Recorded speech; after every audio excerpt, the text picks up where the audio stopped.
Olá a todos e a todas.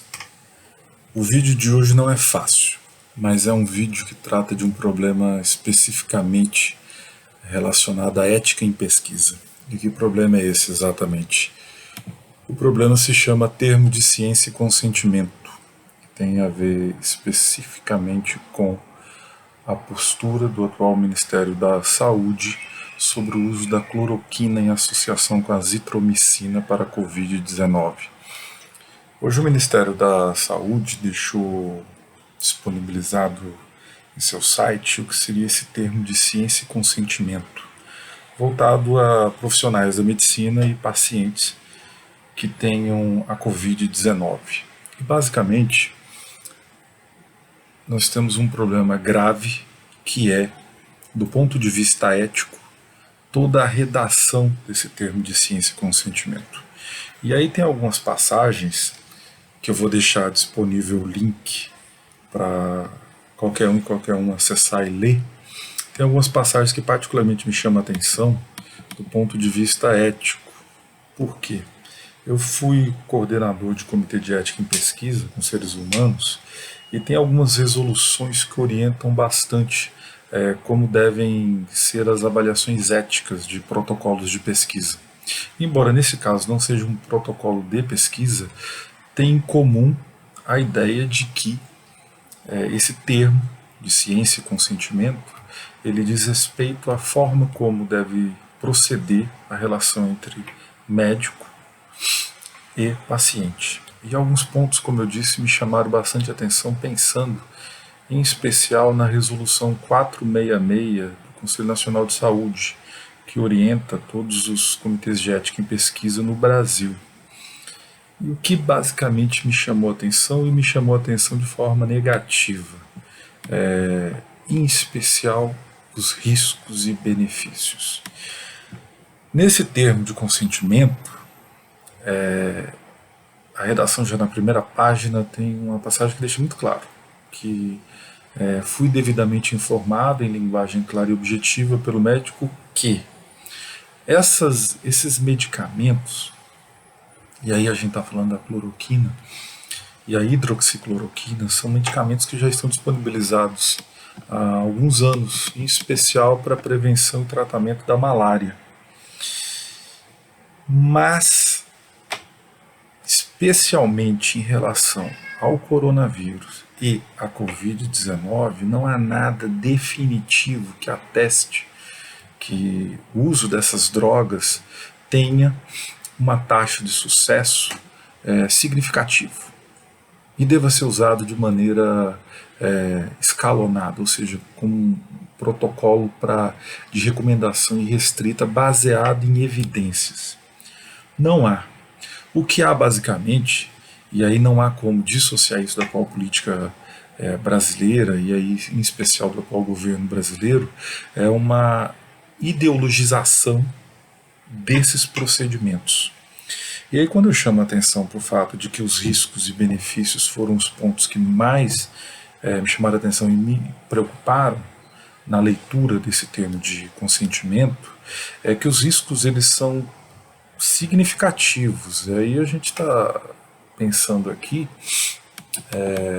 em disfunção cardíaca e arritmias. E mais, o que eu estou pensando é que você não tem segurança desses dados que orientaram o uso desses medicamentos, mas você tem claro, em compensação, quais são os riscos possíveis. E aí eu fico imaginando uma pessoa que tenha na família alguém que contraiu a Covid e até em alguns casos tenha acontecido a morte dessa pessoa próxima. Então você tem um quadro de perturbação, de ansiedade no mínimo, e até outros sintomas que não são nada positivos em relação à saúde mental. E essa pessoa que possa contrair também a Covid-19, tomar uma decisão como essa. E aí, como eu disse, uma decisão que pode levar a situações como essa disfunção cardíaca e arritmias, e que pode causar a morte desse participante. Então, nesse termo de consentimento, você tem de um lado o profissional da medicina que vai atestar, ele vai assinar esse documento, autorizando o uso desses medicamentos, e tem o participante, ou seja, aquele que em tese receberia o benefício, mas particularmente não há benefício. É como se fosse um caso de se jogar na loteria. Possíveis casos de que o uso da cloroquina possam ter resultado positivamente no tratamento de pacientes com a Covid não são registrados de forma significativa, seja no Brasil ou fora do Brasil. O que a literatura científica que tem sido publicada tem apontado é que usar ou não a cloroquina pode dar o mesmo resultado na recuperação desses pacientes. E aí me preocupa o fato de que, como eu estava dizendo, essas pessoas que vão estar em meio a uma pandemia, mesmo recebendo essas informações e os riscos existentes no uso desses medicamentos, pode encontrar uma situação absolutamente atípica. E essa pessoa pode estar sozinha em casa e ter um agravamento do quadro clínico. Ou mesmo que ela chegue a um hospital e vá direto até para a UTI, muitas vezes esse documento que atesta a autorização do uso da cloroquina pode não chegar aos profissionais de saúde que vão atender essa pessoa. Então, esse caso, essa orientação, particularmente observando do ponto de vista da resolução 466 do Conselho Nacional de Saúde, que orienta a CONEP e os comitês de ética em pesquisa, tem falhas gritantes do ponto de vista ético. E os benefícios são, como eu disse, são benefícios baseados num jogo de loteria, quase realmente uma ideia de roleta russa. Então, eu acho que vale a pena as pessoas tomarem conhecimento, lerem a respeito. Existe realmente um caráter ideológico no uso da cloroquina como um medicamento para tratamento para pacientes com Covid-19. Isso é um quadro, uma situação que todos, no final da conta, tendem a perder. E aí não é possível levar a sério uma situação em que um presidente da República diga que quem é de direita toma cloroquina, quem é de esquerda toma tubaína. Isso não é passível de ser piada, isso é muito sério. Então eu acredito que o debate deve existir, mas deve existir do ponto de vista da ciência e baseado em evidências.